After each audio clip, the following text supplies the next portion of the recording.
You heard. RBI just cut repo rates by half and slashed CRR. Cool, but does it pay my bills? Actually, yes. This cut could reduce your home loan EMI by 1500 rupees a month, which will give your mutual fund investment a little boost. And you know what? It can actually increase your salary in a little too. Okay, now I'm listening. Let me explain it out. Think of RBI's repo rate as interest rate.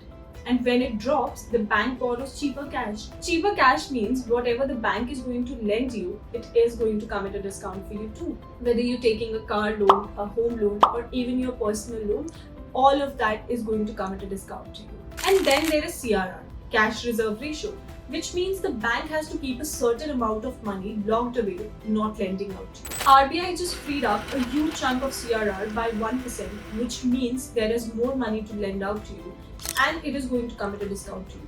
In short, your loans get cheaper, your EMIs get smaller, and your wallet can breathe away a little bit. Now let's see how much could you actually save. For all you home loan warriors, say you have taken a loan of 50 lakh rupees at an interest rate of 9%. RBI's cut nudged it down to 8.5%, which means you ultimately are saving 1500 rupees every month. You might think that's a very small cut. What's the big deal about it? That's almost 18,000 rupees of extra buffer cash that you have at the year end. You can spend this extra money on your groceries, kids' tuitions, or actually take a weekend getaway that you deserve. This chunk that you feel is very small, think about it in the span of 20 years. You're smiling all the way to the bank with lumps saved in lakhs. You might be wondering how it is going to make sense for your car and personal loans. Same story, smaller EMIs and more breathing space. Now let's understand what happens to your investment. Now let's talk about money making money. Lower rate means your bonds and your debt funds will rally because when the yield goes down, the prices go up. Yes, your debt fund will get a little boost. Now let's talk about equities. Cheaper borrowing means companies can pump in more money to growth, which will increase the profit and ultimately the stock prices. So your stocks and mutual funds, they will get an extra push too. It's like your economy is speeding up and your money is not left behind. Presenting to you RBI's big picture move. RBI isn't handing out cheaper cash.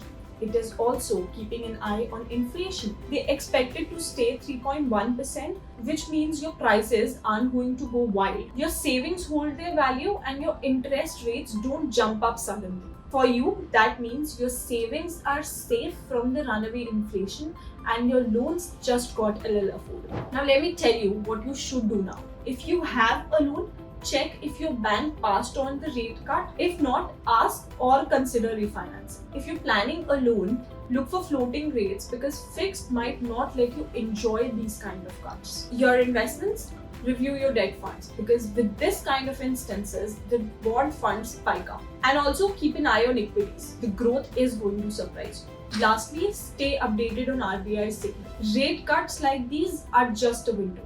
They are not going to last forever. Timing your moves matters. Repo rate cuts might sound like a dry news, but they can brighten your financial life if you know how to use them.